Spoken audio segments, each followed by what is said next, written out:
Today we are looking at transformer equations.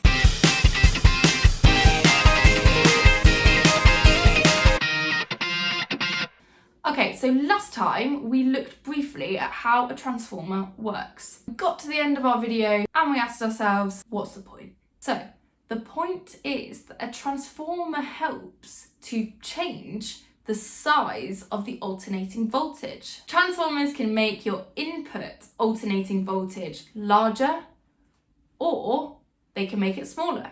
We call making the alternating voltage larger stepping up the voltage, and making the alternating voltage smaller stepping down the voltage. So what about my transformer determines whether it steps the voltage up or steps the voltage down? The answer lies in the number of turns on each of my two coils.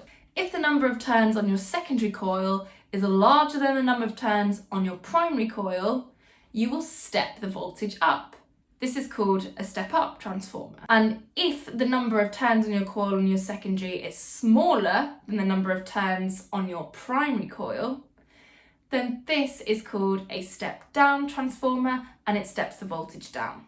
Exactly by how much the voltage gets changed is determined by the following ratio. Number of turns on my primary coil divided by the number of turns on my secondary coil will equal the voltage in my primary coil divided by the voltage in my secondary coil. Let's have a look at this equation in action. You have a transformer.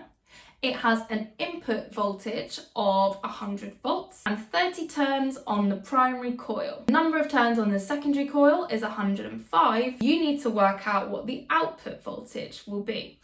Okay, so let's use my equation. And we have got voltage on primary, 100, divided by voltage on secondary, which is what I'm trying to find, should be equal to the number of turns on my primary, so that was 30, divided by the number of turns on my secondary, which is 105. 30 divided by 105 gives me 0.29. So 100 divided by my secondary voltage is 0.29.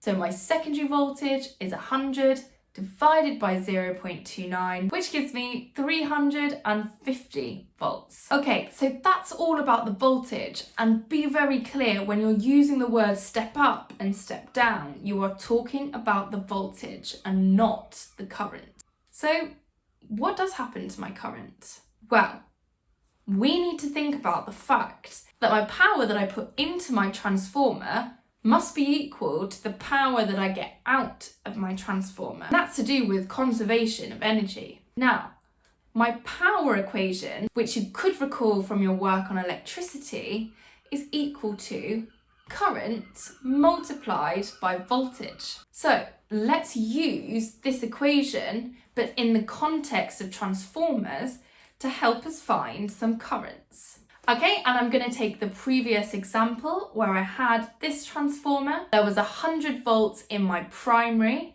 and there was a current of 7 amps running through that primary coil. Then there were 350 volts in my secondary, and I'd like to work out the current in my secondary coil. So first, I have to work out the power that I input to my transformer. Power equals current times voltage. My primary current is 7 and my primary voltage is 100. So that's 700 watts. That must be equal to my power output. So that's my secondary current multiplied by my secondary voltage. 700 watts must be equal to 350 multiplied by my secondary current. Therefore, my secondary current is 2 amps. Note when you step the voltage up, you actually end up decreasing the current. Okay, hope you found that useful. Please download the notes for all of those worked examples. If you'd like to learn now why it's useful to step up and down voltages, please click on the next video. Make sure to like and subscribe for more videos. Thanks for watching.